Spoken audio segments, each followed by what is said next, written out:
6 महिने राहतो आम्ही इथे. 6 महिन्यानंतर घरी. आणि गायांना चरण्यासाठी डोंगर जवळ आहे ना, त्याच्यामुळे इथं राहतो आम्ही.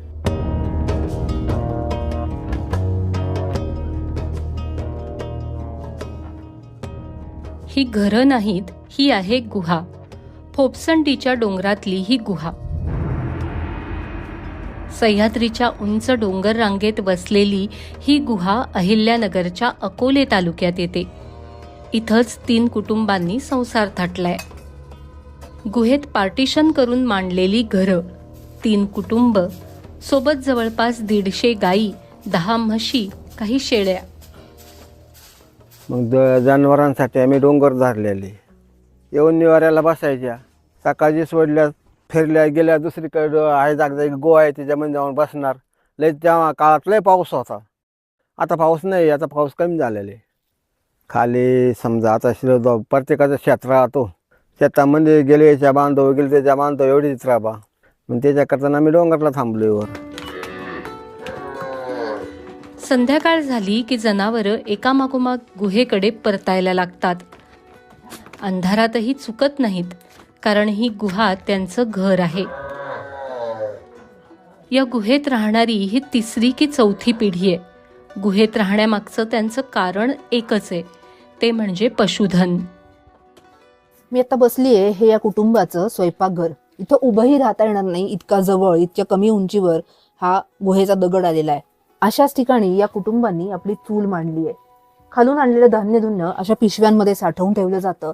तर अगदी मोजकीच भांडी संसारासाठी स्वयंपाकासाठी लागतील इतकीच भांडी घेऊन हे सगळेजण वर येतात.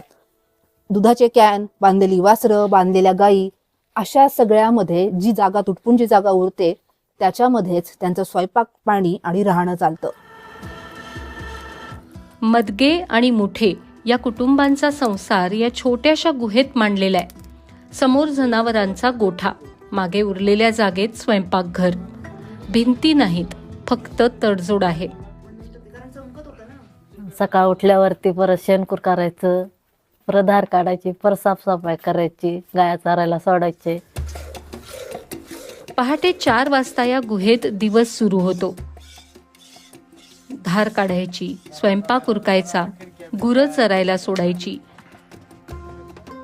संध्याकाळी गुरं परत येतात आणि त्याच अंधारात पुन्हा स्वयंपाकासाठी चुली पेटतात. फोपसंडीतच दुसऱ्या एका गुहेत वळे कुटुंब राहतं. इथं मात्र वीज पोहोचलीये. म्हणजे जेव्हा लग्न झालं तेव्हा मग इथंच आणलं का नाही, मग तेव्हा माहीत झालं का हे गिरदला राहत होता. जनावर आहेत, शेरडे आहेत, ती वासरं ते आहेत म्हणून इथं आज राहतोय आम्ही. नाही तर गावामध्ये घर आहे, गावात घर आहे, पण ह्या जनावरा करताना मग इथे राहतो. या सगळ्यांची गावात घर आहेत, पण त्यांच्या जनावरांना निवारा नाही. म्हणूनच पावसाळ्यापासून दिवाळीपर्यंत ही कुटुंब गुहेतच राहतात. शिकणारी नवी पिढी गावात आणि उरलेलं कुटुंब गुरांच्या सोबतीनं गुहेत. अंधारातला हा संसार नवी पिढी उजेडात राहावी म्हणूनच आजही डोंगरात मुक्काम ठोकू नये.